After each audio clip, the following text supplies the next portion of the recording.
Assalamualaikum guys, gimana kabarnya? Semoga kalian sehat selalu ya. Balik lagi sama gue Ekayan di Ruang Cerita. Tempat dimana setiap kisah bukan hanya untuk didengar, tapi juga untuk dirasakan.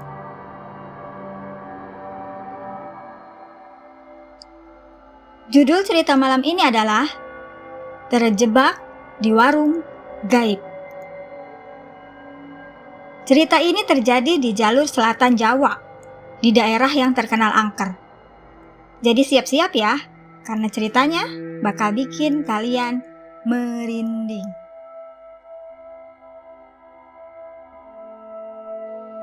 Kisah ini berawal dari perjalanan Pak Dedi, dari Jakarta menuju ke Pangandaran. Beliau berangkat sekitar pukul 8 malam dan sendirian.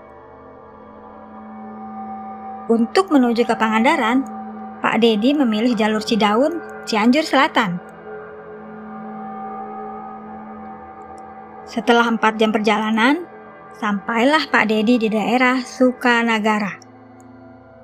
Karena beliau lapar, akhirnya beliau mampir dulu ke warung nasi yang masih buka, buat ngisi perut.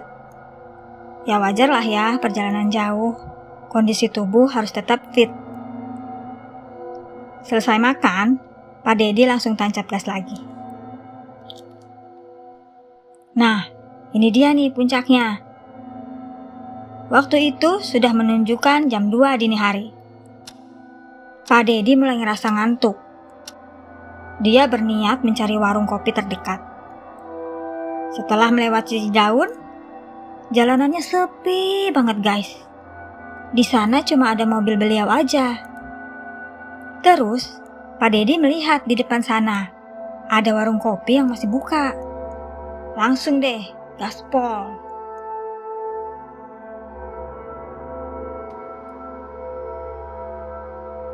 Punten! Sampurasun! Teriak Pak Dedi, karena dia nggak melihat siapa-siapa di warung itu. Mangga! Rampes! Ternyata ada yang nyaut guys. Suara perempuan. Lalu, seorang ibu keluar dari dalam kamar. Mangga calik pak. Bade meser naon? Tanya si ibu pemilik warung. Mau pesen kopi hitam 1 bu. Sambil nunggu kopinya jadi, Pak Dedi basa-basi nih sama si ibu. Suaminya kemana bu? Kok jaga warung sendirian aja tengah malam begini? Oh, suami saya ada di dalam, baru aja tidur, kata si ibu pemilik warung. Tidak berselang lama, mangga pak kopinya. Setelah kopi disuguhkan, perasaan Pak Dedi mulai gak enak. Hawa di sekitarnya berubah dingin. Terus tiba-tiba tercium bau amis. Ada apa ini? Batin Pak Dedi. Untuk mengurangi kegelisahannya, Pak Dedi nyalain rokok nih, sambil matanya mengarah ke jalan. Terus, waktu Pak Dedi mau minum kopinya, kok kopinya udah dingin? Padahal tadi Pak Dedi ngeliat sendiri si ibu menuangkan air panas yang masih mengepul ke dalam gelas. Tapi meskipun begitu, Pak Dedi tetap minum kopinya. Daripada nanti ngantuk di jalan, bisa bahaya kan gengs? Nah, pas Pak Dedi minum kopinya, rasanya kok aneh. Hambar. Pak Dedi mulai khawatir. Pak Dedi jadi kepikiran nih sama si ibu pemilik warung. Kelihatannya emang ramah, tapi sorot matanya tajam, kayak yang penuh dendam.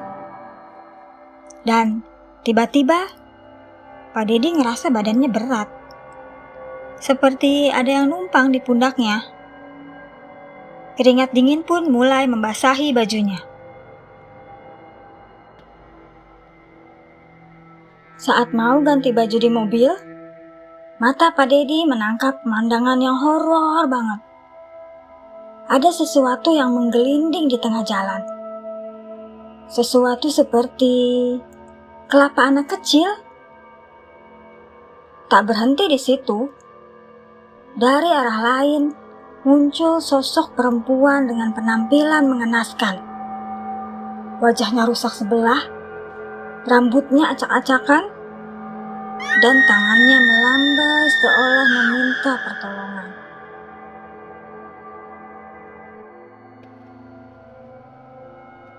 Pak Dedi langsung merem. Dia nggak sanggup buat lihat lebih lama. Jantungnya berdegup kencang. Tapi saat dia menoleh ke arah ibu pemilik warung, ibu itu sedang menangis. Wajahnya pucat pasi dan tatapannya penuh kebencian. Dengan langkah berat, Pak Dedi akhirnya nekat keluar dari mobil. Hanya untuk satu tujuan sederhana, membayar kopi. Tapi perasaan aneh itu semakin kuat. Seperti ada sesuatu yang benar-benar tidak beres malam itu.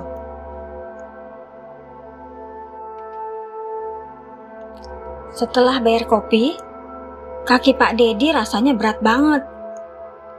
Kayak diikat rantai. Telinganya mendengar suara anak kecil menjerit kesakitan. Dan bau amisnya makin menyengat.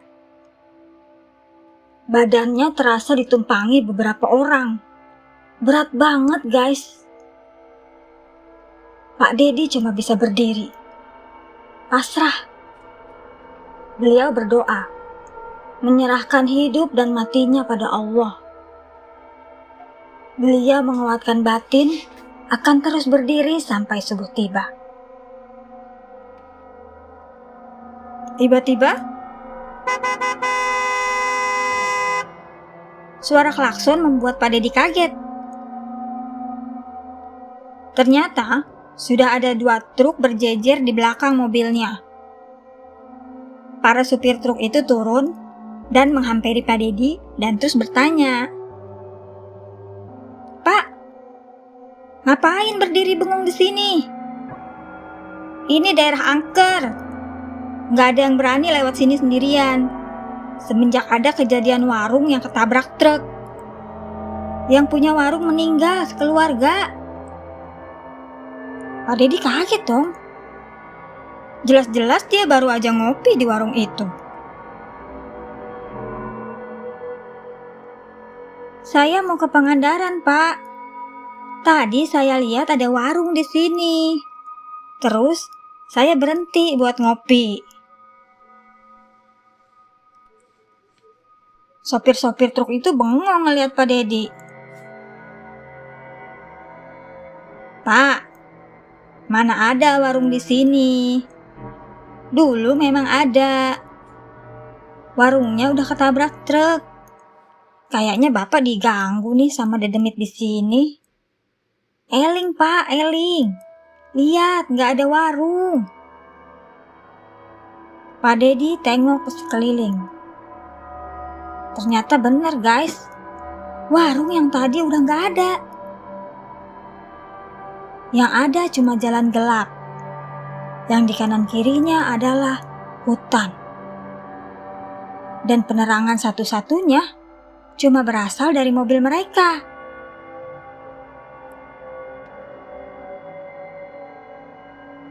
Melihat kondisi Pak Dedi, akhirnya salah satu kenek truk berbaik hati untuk membawakan mobilnya. Mereka tidak mau ambil resiko. Takut terjadi apa-apa dengan Pak Dedi. Tanpa menunggu lama, mereka langsung berangkat. Dan jam 7 pagi, mereka sampai di persimpangan. Disitulah mereka berpisah. Setelah mengucapkan terima kasih kepada sopir truk itu, Pak Dedi melanjutkan perjalanannya lagi.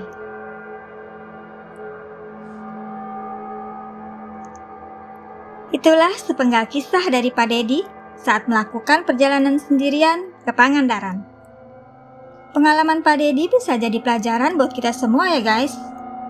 Kalau seburuk apapun keadaan kita, yakinlah dengan doa. Ini adalah contoh nyata bahwa keyakinan dan iman bisa jadi pelindung kita.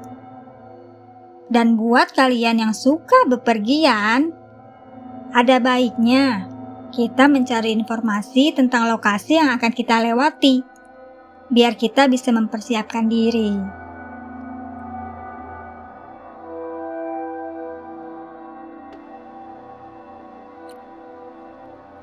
Sebelum penutup, gue mau kirim-kirim salam nih buat emak bapak gue yang udah nggak ada.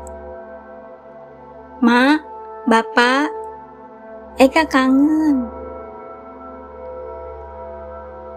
Semoga emak dan bapak ditempatkan di surganya Allah Subhanahu wa Ta'ala. Amin.